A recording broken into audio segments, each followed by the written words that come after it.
Greetings! I am Professor Inquiry, but you can just call me Professor Inquiry. It's cleaning day here at the Teaching Museum, and everyone knows cleaning day is one of the most important days of the year. After all, nobody wants to see a dust-covered, whatever this is. Let's see. Whale vertebrae, Miocene period. Miocene period. Miocene. It's almost like your Ocene. Just a little museum humor for you there. Pay no mind, pay no mind. Yes, all day long I have been dutifully cleaning these antiques, taking each precious artifact out and wiping them clean of dust. You see, keeping the museum pieces in tip-top shape ensures they will last for a long, long time. And that's why we keep a clean environment. After all, some of these pieces are tens of thousands of years old. Some are even millions of years old. Can you imagine? Millions of years.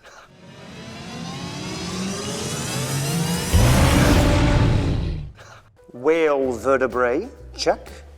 Megalodon tooth, check. Mammoth tooth, check. Oh, dear me. It seems, old Professor Inquiry, I have created quite the dilemma. I am in need of a hadrosaur egg, and I seem to have misplaced it somewhere here amongst all of these rocks. I know. Hold on.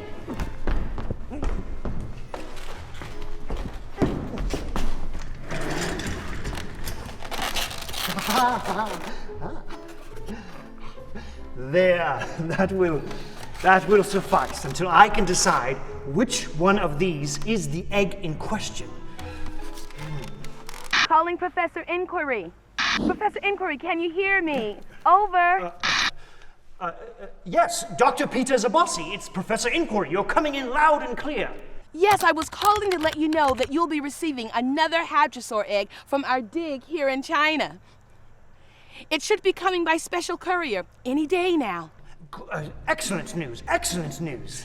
If you don't mind, would you please set it next to the other one?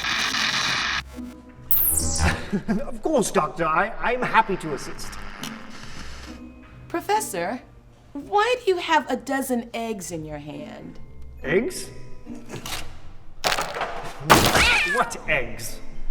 Since I'll be looking for this new hadrosaur egg, perhaps you could tell me what to look for, just in case I need to know exactly what it looks like.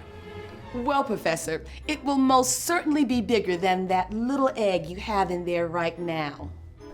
Oh, quite right. Don't worry, Professor. I can help you out by telling you a little bit about this strange and fascinating creature that is the hadrosaur. Hadrosaurs were a group of dinosaurs that lived over 60 million years ago. Paleontologists refer to them as duck-billed dinosaurs because their faces had a long, flat snout resembling a duck's bill. Some hadrosaurs even had a crest on their heads. This, however, we think was mostly for display. These beautiful creatures fed mostly on vegetation growing close to the ground, unlike many of the larger herbivores that fed on tree leaves and limbs. How large did these hadrosaurs get, Doctor? Usually about 20 to 25 feet, Professor, but they could weigh as much as 4 tons. That's about the same weight as 2 automobiles. Goodness me, Professor. Well, how do you know so much about these hadrosaurs? 60 million years is a long time. It's quite simple, Professor. We know so much because of the fossils we find. Things like eggs can tell us a great deal about them. You see, in the region of China where we found our fossilized eggs, the ground used to be soft and swampy. When this egg fell into the muck, it was almost instantly encased in soft soil, which over time turned into a hardened clay-like material. Yes, and this egg, would you say, is it perfectly round like the other eggs? It'll likely have a round side or two, Professor, but it's not likely to look like a perfect egg shape. You see, some of the surrounding soil also fossilizes around the egg. Oh, I see.